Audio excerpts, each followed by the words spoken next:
आज के इस लेक्चर में हम देखेंगे कि ट्रू इक्विलिब्रियम क्या होता है, मैटर स्टेबल इक्विलिब्रियम क्या होता है और फेज़ रूल का थर्मोडायनेमिक डेरिवेशन किस प्रकार से करते हैं।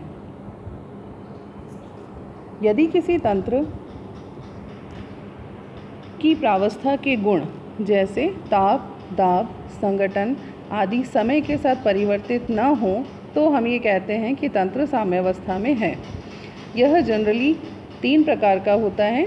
यहाँ हम इसके 2 प्रकार देखेंगे, वास्तविक साम्य जिसे ट्रू इक्विलिब्रियम भी कहते हैं और दूसरा मित स्थायी साम्य या matter stable equilibrium. True equilibrium क्या होता है? यदि तंत्र किसी भी दिशा से साम्यावस्था ग्रहण कर ले तो इसे वास्तविक साम्य कहते हैं। जैसे कि एक वायुमंडलीय दाब व 0 डिग्री सेंटीग्रेड ताप पर बर्फ व जल के मध्य साम्य स्थापित हो जाता है।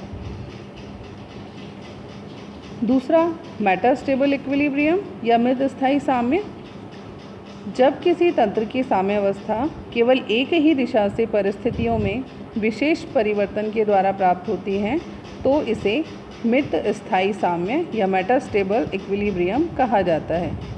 जैसे कि -5 डिग्री सेंटीग्रेड टेम्परेचर और 760 mm प्रेशर पर जल का अस्तित्व संभव नहीं है, किंतु धीरे और सावधानी से ठंडा करने पर बिना हिमीकरण के जो टेम्परेचर है वो -5 डिग्री सेंटीग्रेड हो सकता है। यहाँ पर हम जल को फ्रीज़ नहीं कर रहे हैं। ऐसे साम्य को मित स्थायी साम्य कहते हैं और जब तक उसमें विलोडन करके या बर्फ़ का छोटा टुकड़ा डालकर उसे डिस्टर्ब ना किया जाए वह साम्य उसी अवस्था में बना रहता है।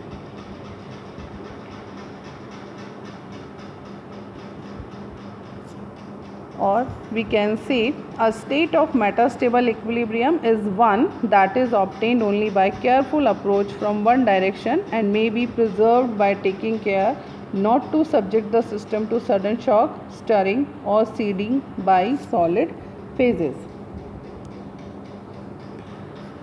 गिब्स फेज रूल क्या होता है? गिब्स फेज रूल, इसे हम जनरली F = C-P+2 से दर्शाते हैं। अब हम देखेंगे यहाँ पर F number of degrees of freedom को शो करता है। For example temperature, pressure and composition.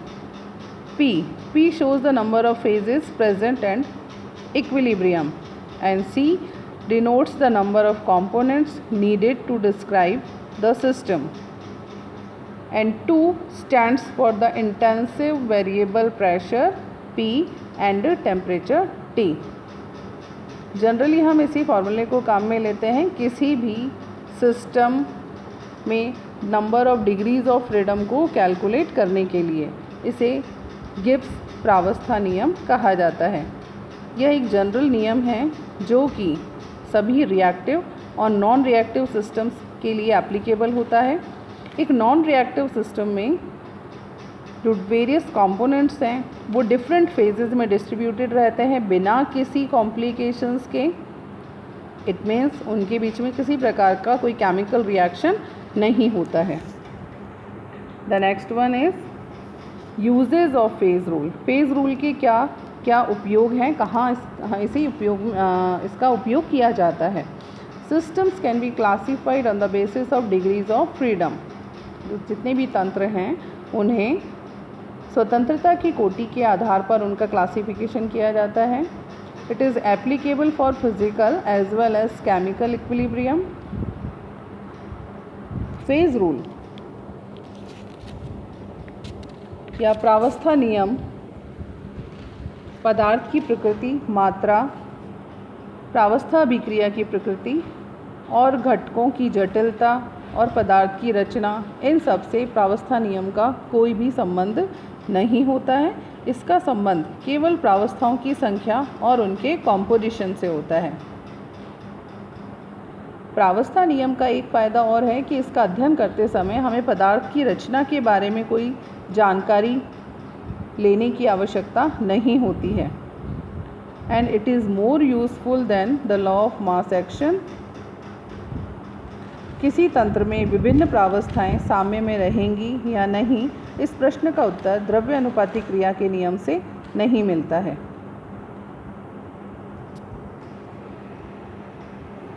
फिर भी कुछ निम्नलिखित उदाहरणों से हम इसकी उपयोगिता का आभास मिलता है।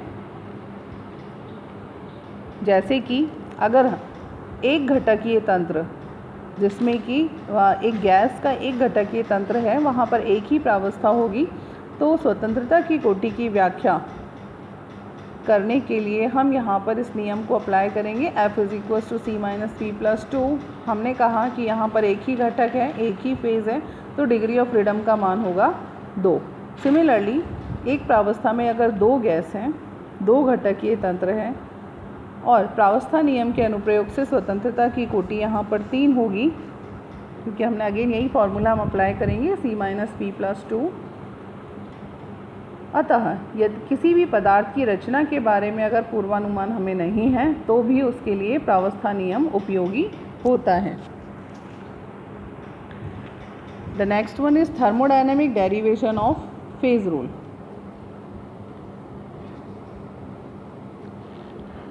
The total number of variables required to specify the state of system is pressure, temperature and concentration. Pressure सभी फेजेस के लिए सेम होता है, टेम्परेचर भी सभी फेजेस के लिए सेम होता है, केवल जो कंसंट्रेशन है वो वेरी करती है अलग अलग फेज के लिए। The independent concentration variables for one phase with respect to C components is C - 1. Therefore, the independent concentration variables for P phases, पहले हमने C components के लिए independent concentration variables को देखा, अब हम P phases के लिए independent concentration variables को देखेंगे, जिसका मान P × C - 1 के इक्वल होता है। तो यहाँ पर टोटल नंबर ऑफ वेरिएबल्स यानी डिग्रीज ऑफ फ्रीडम होंगी F = P × C - 1 + 2। That is equation number 1।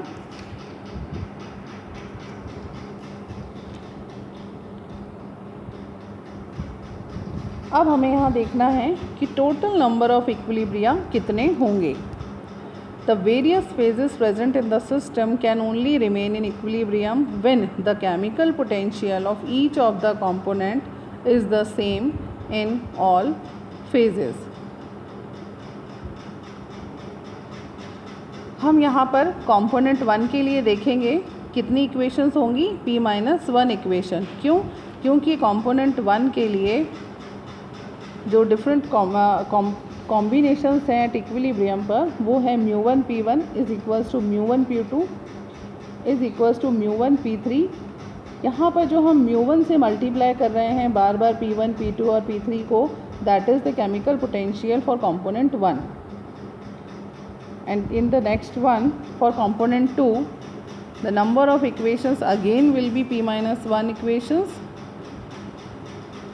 and it will be calculated by that μ2 P1 = μ2 P2 = μ2 P3। यहाँ पर भी जो P1, P2, P3 हैं, ये सभी डिफरेंट फेजेस हैं और μ2 उस कंपोनेंट का केमिकल पोटेंशियल है। Similarly third component 1, 2, 3 so on, ऐसे बहुत सारे कंपोनेंट्स होंगे। अल्टीमेटली लास्ट में कंपोनेंट C, यानी कि इन सब का ये लास्ट लिमिट है। कंपोनेंट C के लिए भी जो नंबर ऑफ इक्वेशंस हैं वो P - 1 इक्वेशंस होंगी। The number of equilibria for each P phases for each component is P - 1। ये हैं प्रत्येक कंपोनेंट की प्रत्येक फेज़ के लिए जो इक्विलिब्रिया कितने होंगे टोटल, P - 1। अब हमें से, और अगर C कंपोनेंट है, ये तो हमने एक कंपोनेंट की बात करी, अब हमने यहाँ देखा कि जो टोटल नंबर ऑफ कंपोनेंट्स हैं वो C कंपोनेंट हैं, तो number of equilibria for P phases होंगे P × C - 1। अतएव the total number of equilibria involved is F = C × P - 1, that is equation number 2। अब हम दोनों इक्वेशन से देखेंगे, इक्वेशन नंबर 1 और इक्वेशन नंबर 2 से।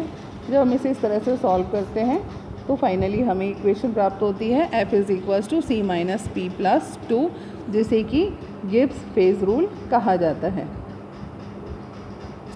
मुझे उम्मीद है कि आपको ये विषय अच्छे से समझ में आ गया होगा। Thank you so much.